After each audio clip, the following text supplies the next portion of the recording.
Nous remercions le Seigneur ce matin pour la vie qu'il nous a accordée. Nous sommes ici au temple Mont-Carmel d'Avenu. Nous sommes là ce matin pour étudier la parole du Seigneur. Cette parole qui guérit, cette parole qui libère. Jésus disait aux disciples, vous connaîtrez la vérité et la vérité vous affranchira. Oui, la vérité libère. Dans les jours passés, nous avions étudié sur le fruit de l'esprit. Le fruit de l'esprit, ses différentes caractéristiques. Et principalement le dimanche passé, nous avions parlé des conditions à remplir pour pouvoir porter ses fruits. Bien entendu, pour pouvoir porter ses fruits, il faut un attachement à Dieu. Il faut une vie de prière, une méditation quotidienne de la parole afin de garder permanente et solide la communion avec le Seigneur. Il faut développer de bonnes relations avec aussi son entourage.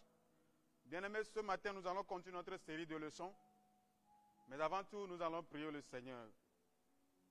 Je crois ce matin que le Seigneur veut changer tout dans notre vie. Il avait tout fait. Il a tout fait. Il le fera encore. Car c'est encore possible. C'est encore possible d'avoir de l'espoir. Parce que le changement est possible. Toi qui me suis ce matin et qui es meurtri par la vie, par les difficultés de la vie, par tout ce qui te tombe dessus, je voulais te dire ce matin que le Dieu d'Israël, notre Dieu, il est vivant et il peut restaurer ton âme. Il peut restaurer ton âme. Commence déjà par lui parler. Remercie lui et dis-lui, Seigneur, me voici encore ce matin devant toi. Oui, tu as tout changé. Tu peux encore tout changer, Seigneur. Oh Jésus, car tout ce qui m'est difficile et impossible, toi, tu peux le faire. Oh Seigneur.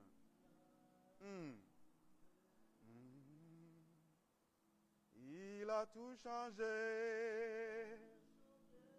Il a tout changé. Il a tout fait. Il m'a transformé. Tout ce qui m'était difficile, tout ce qui est impossible, Jéhovah Jireh, il a tout fait. Tout ce qui est difficile, tout ce qui est impossible, Jéhovah Jireh, il a tout fait. Il a tout changé. Il a tout changé. Il a tout fait. Il m'a transformé. Tout ce qui est difficile, tout ce qui est impossible, Jéhovah Jireh.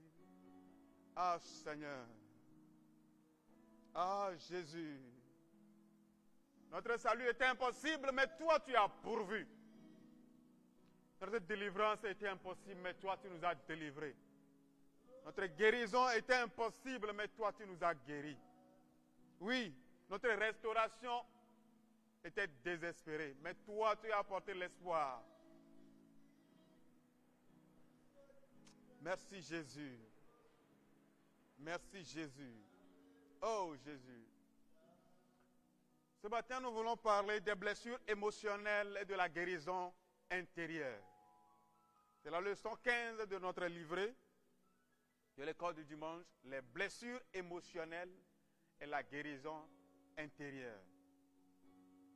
Nos versets de base sont Ésaïe le chapitre 5, le chapitre 1 verset 6, Osée le chapitre 4 le verset 6, 2 Corinthiens le chapitre 4 le verset 16, Galates chapitre 4 le verset 1 et 2, Éphésiens le chapitre 3 le verset 16 à 21. Nous allons lire Ésaïe le chapitre 1 le verset 6 et en ajouter quelques-uns. De la plante du pied jusqu'à la tête, rien n'est en bon état. Ce sont que des blessures. Ce ne sont que des blessures, des contusions, des plaies vives. qui n'ont été ni pensés, ni bandés, ni adoucis par l'huile. Quand nous lisons la parole du Seigneur, dans les Psaumes, au chapitre 147, le verset 2 et 3 nous disent quelque chose. L'Éternel repartit Jérusalem, il rassemble les exilés d'Israël. Il guérit ceux qui ont le cœur brisé et il pense leurs blessures. Il guérit ceux qui ont le cœur brisé et il pense leurs blessures. Dans le chapitre 19 des Psaumes, la Bible nous dit quelque chose d'intéressant là-bas. Le verset 8. La loi de l'Éternel est parfaite, elle restaure l'âme. Le témoignage de l'Éternel est véritable, il rend sage l'ignorant. Jésus lui-même disait, en renchérissant ce que le prophète Ésaïe avait dit, l'Esprit de l'Éternel est sur moi.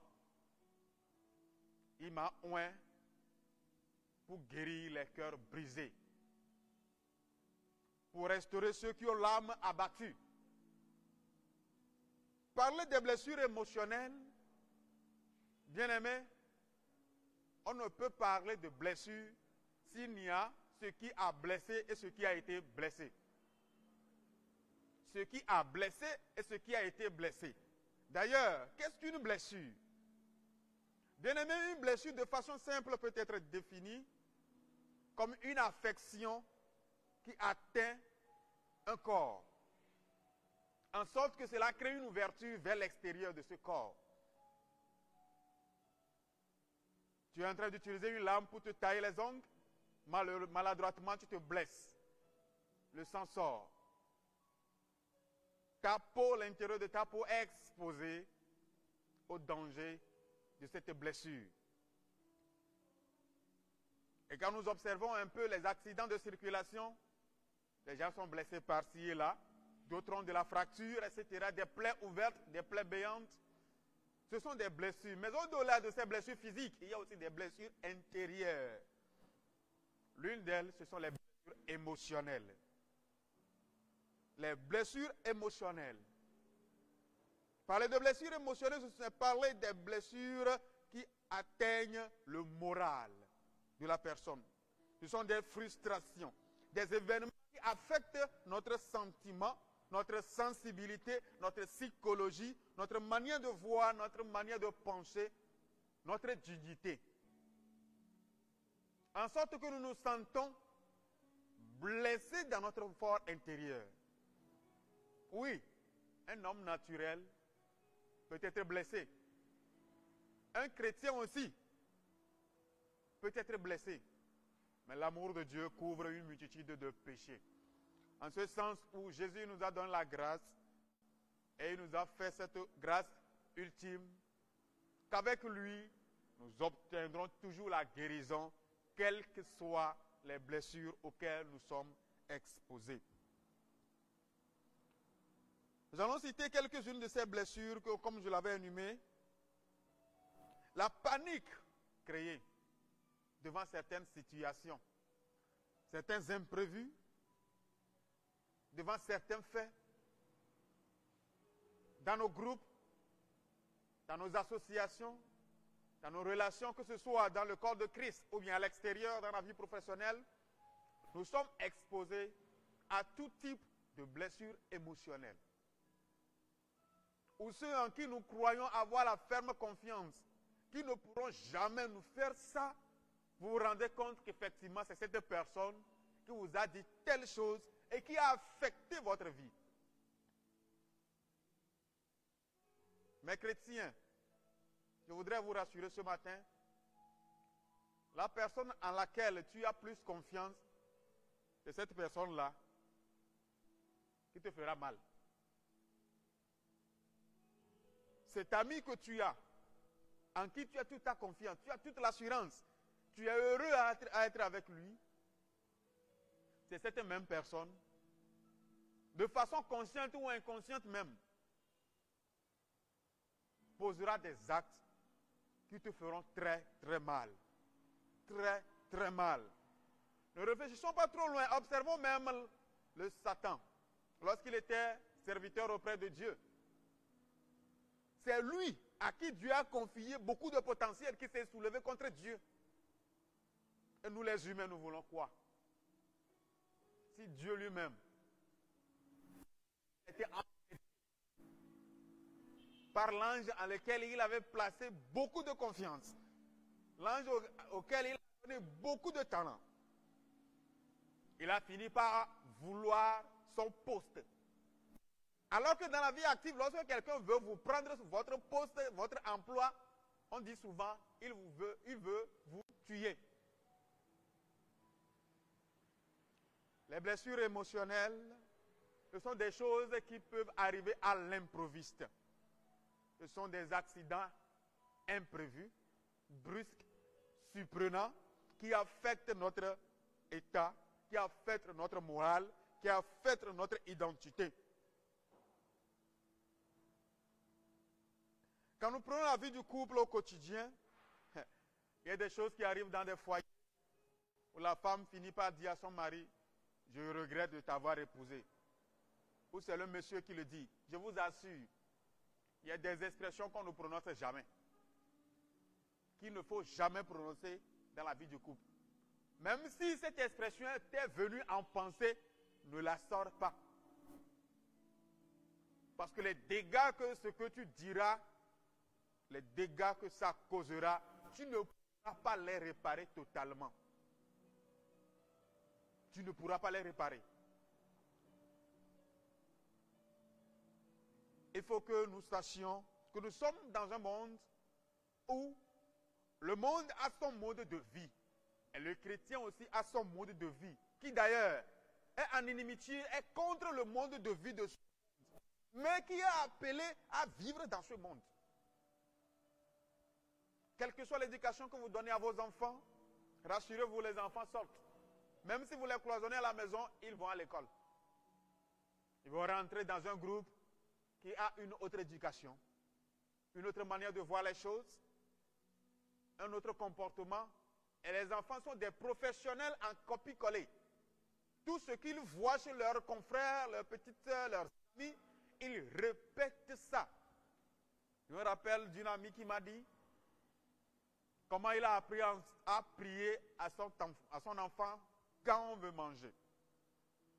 L'enfant à l'école, sa tata,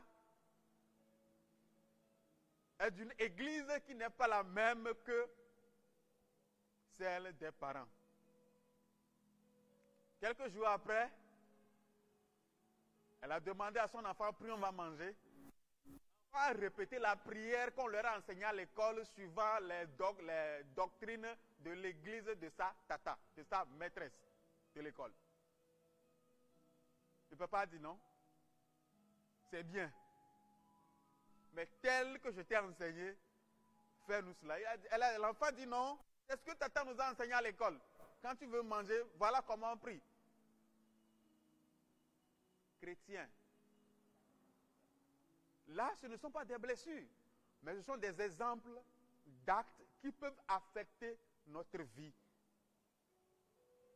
Allant au-delà de cela, comme je le disais tantôt, les blessures émotionnelles sont des blessures qui détruisent le corps de Christ. Ça détruit le corps de Christ. En sorte que d'autres personnes viennent même à abandonner leur ministère que le Seigneur leur a accordé parce qu'ils ont été embêtés. Ils se disent avoir été embêtés.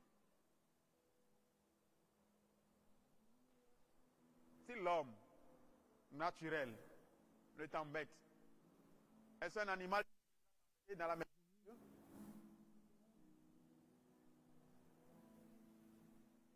Nous devrons comprendre certaines réalités. Lorsque vous êtes ensemble, quelqu'un te piétinera. Et lorsque tu es piétiné, ce n'est pas la fin du monde. Plutôt, présente-lui tes excuses. Probablement là où tu te présentais avant qu'il ne passasse, était sur sa voie. Je disais hier à quelqu'un,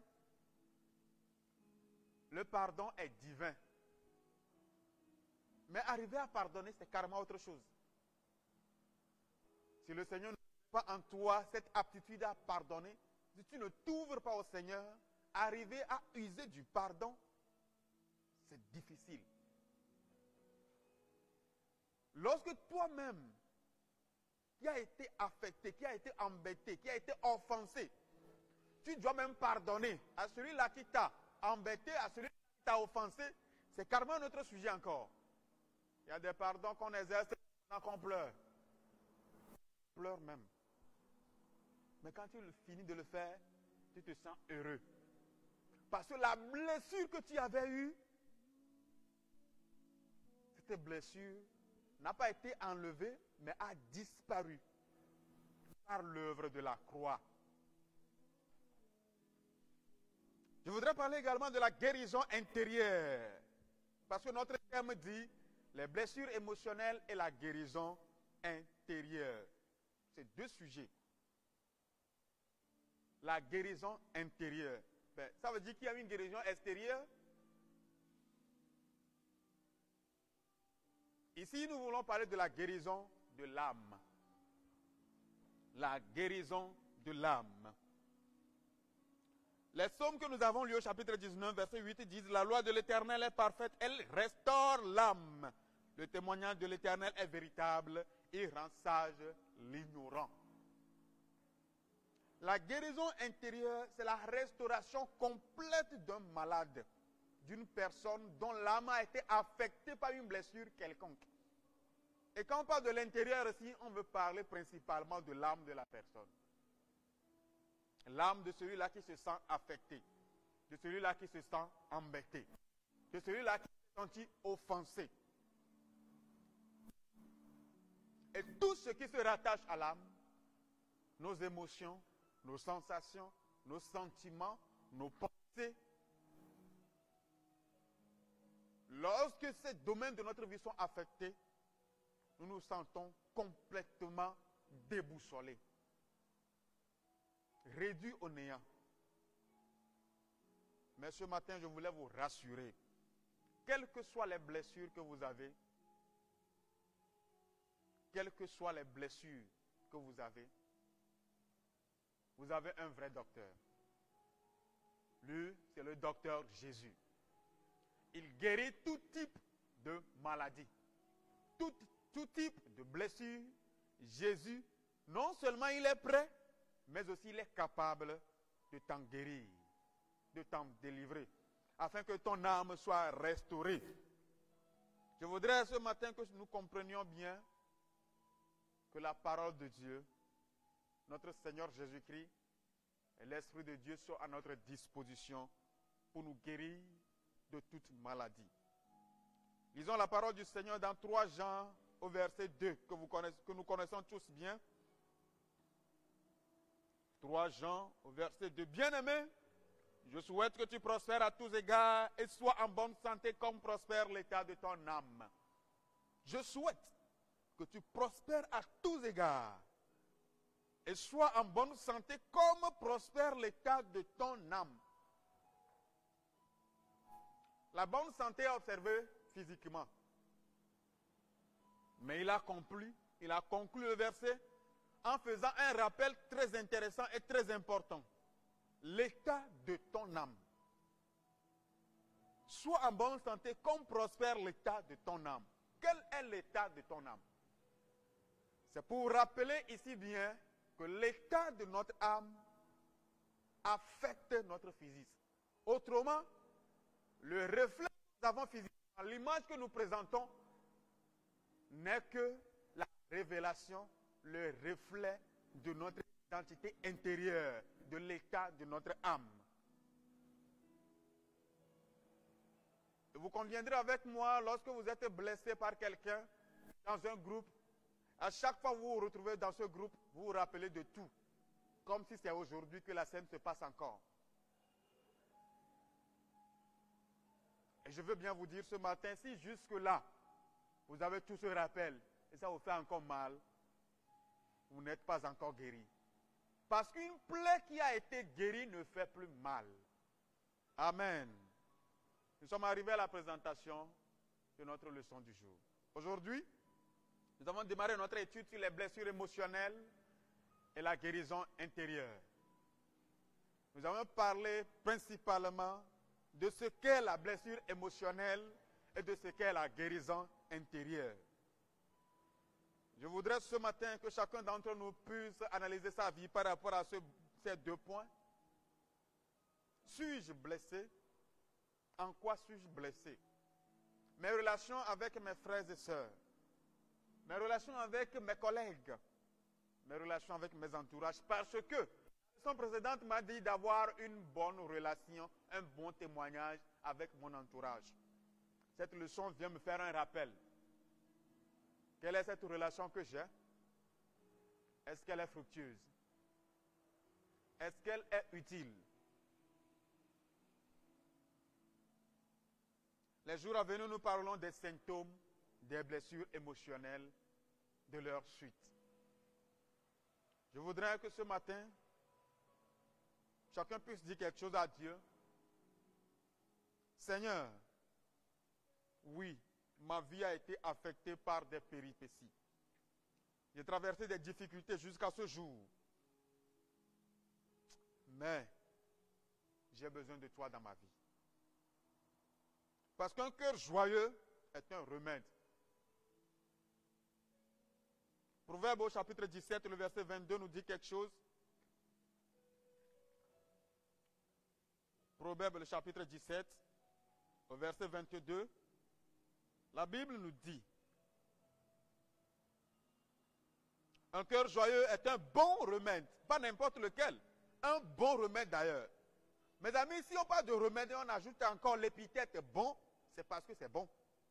Mais un esprit abattu dessèche les eaux. Parle à ton Dieu. Seigneur, je veux que tu restaures ma vie. Car tu peux tout changer. Tout ce qui était pourri en moi, toi tu peux tout changer. Tu peux redorer le blason terni.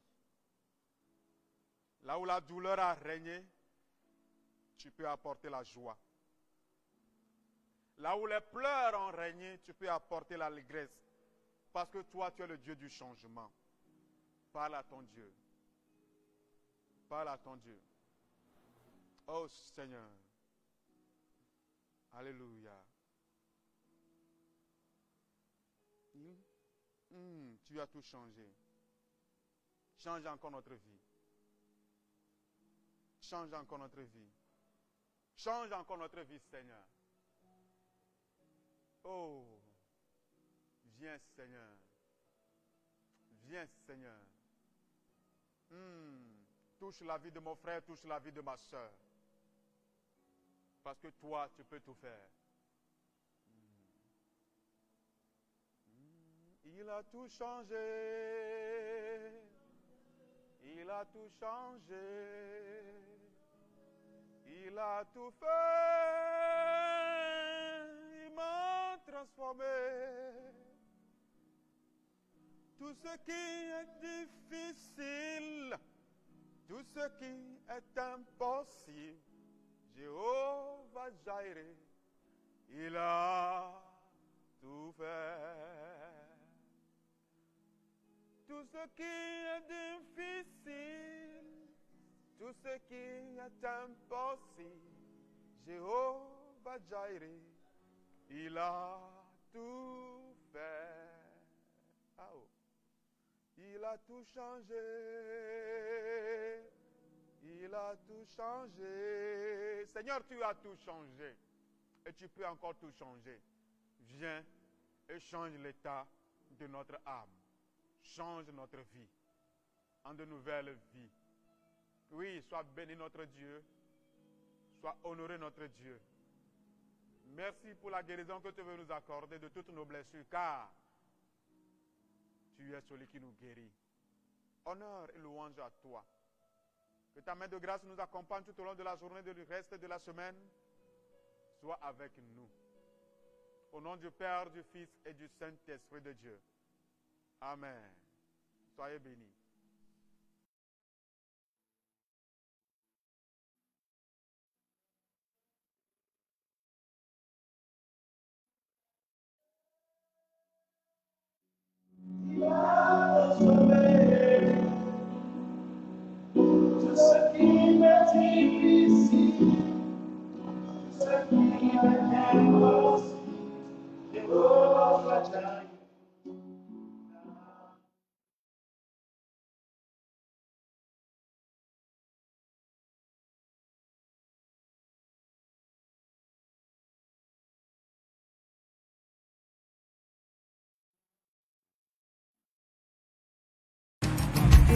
Alright, so this song is my testimony. Amen. Can I share it with you tonight? Alright, let's go.